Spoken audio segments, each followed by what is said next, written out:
Chhagan bhai tyre and auto service centre, Vijayanagar road, Mandeda चौराहा, बायला।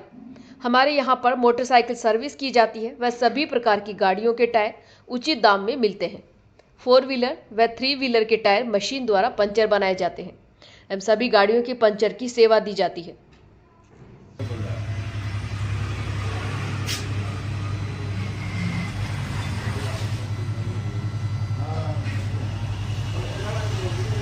नमस्कार, मैं हूं कुसुम, आप देख रहे हैं राजस्थान धड़कन न्यूज। इस वक्त की बड़ी खबर। आशाधाम आश्रम में प्रभु यीशु की पुनः जीवित होने का मनाया ईस्टर पर्व। उदयपुर आशाधाम आश्रम में संस्थापिका सिस्टर डैमियन की अध्यक्षता में प्रभु यीशु के गुड फ्राइडे के पश्चात तीसरे दिन पुनः जीवित होने के उपलक्ष्य में ईस्टर पर्व मनाया गया। कार्यक्रम की शुरुआत सर्वधर्म की तस्वीर के सम्मुख दीप प्रज्वलित कर की गई। तत्पश्चात लॉर्ड ओवर राइटसनेस चर्च के रेव डॉक्टर सेमवेल मैसी ने प्रार्थना की। तत्पश्चात आश्रम की लाभार्थी ज्योति जोन ने प्रार्थना गीत पर डांस किया। कार्यक्रम में अतिथि रहे एडवोकेट निर्मल पंडित ने अपने उद्बोधन में बताया कि आशाधाम आश्रम में सभी धर्म के पर्व और त्योहार मनाए जाते हैं। प्रभु यीशु के पुनः जीवित होने का भी एक बहुत बड़ा खुशी का पर्व है। उन्होंने सभी के कल्याण के लिए शिक्षाएं दी।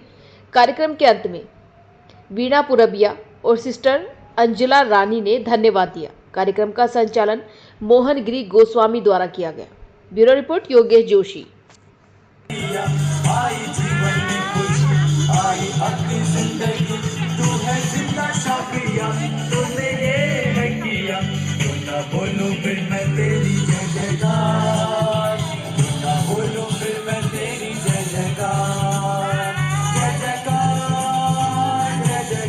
के इस महान पवित्र त्यौहार पर आप सभी को बधाई देता हूं और शुभकामनाएं देता हूं और पवित्र बाइबल को प्रणाम करता हूं। और सैमुअल सर, आपकी जो टीम ये आई है और आप आए हैं और वास्तव में आप जब प्रार्थना कर रहे थे मुझे लग रहा था कि हम कहीं दूसरी ही जगह पे चले गए हैं।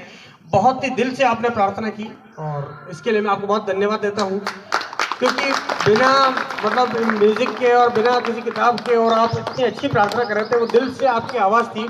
निश्चित रूप से भगवान सुनेगा और आपकी प्रार्थना पूरी होगी और हम सब लाभान्वित होंगे।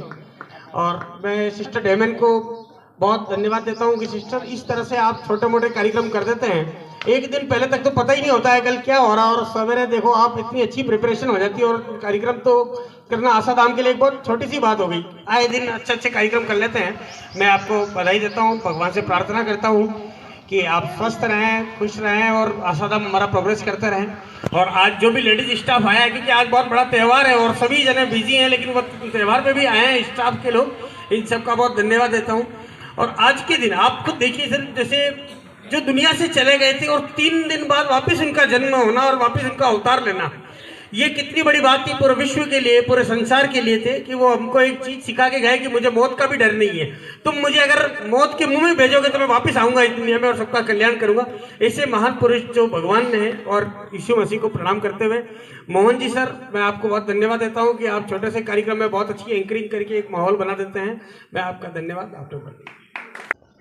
और वो सिद्ध सभी हमारे बच्चे सिस्टर लोग, सबको मैं प्रभु यीशु के आशीर्वाद, सबके लिए मैं प्रभु यीशु का आशीर्वाद मांगती हूँ। आज के दिन आज सिस्टर सीधा ने सब कुछ भली प्रकार समझाया है, सुनाया है सबको। प्रभु यीशु हमारे लिए जन्मे, पीड़ा उठाए और मर गए और मरने के बाद जी उठे। ये आज वो दिन मना रहे, बहुत ही खुशी की बात है। प्रभु यीशु हमारे साथ है हमेशा। अपने जो गीत गा रहे हालेलुया, दिन भर हालेलुया का गीत गूंजते रहते हैं, लेकिन जो सुनने वाले सुनेंगे, नहीं सुनने वाले नहीं सुनते हैं। हमारे लिए बड़ी खुशी की बात है, प्रभु यीशु हमारे साथ है और हम सबको प्यार करें। और प्रभु यीशु ने सबके लिए अपना जीवन बिताया, मर गया। इसी प्रकार हम भी अपने जीवन में दूसरों के लिए जगह दें। अभी ये कई लोगों का विचार है, ये क्या है ना, शायद नहीं जानते हैं। तो ये है प्रभु यीशु के जीवित होने का दिन। 3 दिन के बाद 3 दिन पहले कब्र में रखा गया, फिर जीवित हुए। तो उसकी खुशी हम मनाते हैं, बांटते हैं, एक दूसरे को संदेश देते हैं कि प्रभु यीशु जीवित हो गए हैं, वो आज भी जीवित हैं, हमारे साथ हैं। हम जो सिस्टर लोग हैं, जो सन्यासी हैं, जो उनका अनुसरण कर रहे हैं, हम किसी और को देखकर नहीं आते हैं कि प्रभु यीशु को देखकर हम लोग आए हैं, उनके पद चिन्ह पर हम आगे बढ़ रहे हैं। ये आपने देखा होगा, इधर साइड में लिखा है प्रार्थना और उपवास। प्रभु यीशु का जन्म हुआ 25 दिसंबर को, सब जानते हैं। उन्होंने 3 साल इस दुनिया में काम किए और उसके बाद में प्रभु ने 40 दिन प्रार्थना की, जो हमारे धर्म में, क्रिस्त धर्म में उपवास के दिन होते हैं। उपवास करते हैं, प्रार्थना करते हैं, तपस्या करते हैं। प्रभु यीशु भी 40 दिन तक जंगल में जाकर प्रार्थना किया, एक बूंद पानी तक नहीं पिया, पिता से प्रार्थना किया। उसके बाद में कुछ और घटनाएं होती हैं, तो प्रभु को पकड़वा देते हैं, दुश्मनों के हाथों में दे देते हैं।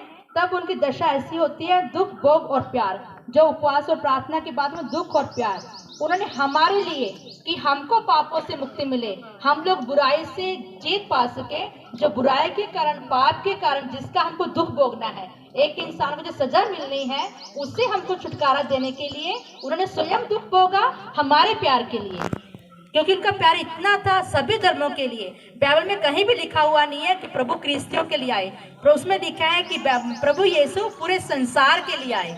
वो संसार की ज्योति है, संसार को बचाने के लिए, सबको मुक्ति करने के लिए पाप से वो आए हैं। उनका है दुख और दुख, भोग और प्यार के लिए उन्होंने हमारे लिए हर एक पीड़ा से सही।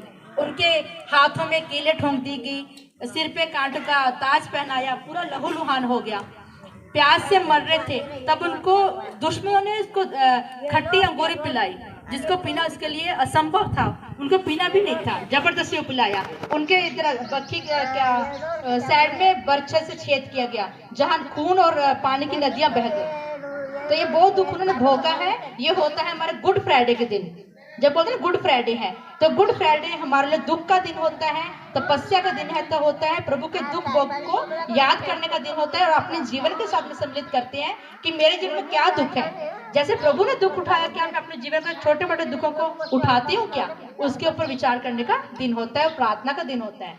उसके बाद में क्षमा और बलिदान, उसी गुड फ्राइडे के दिन में जो मैंने अभी बताया कि उनको मार देते हैं, क्रूस पर लटकाते हैं, वो हमारे लिए बलिदान हुए।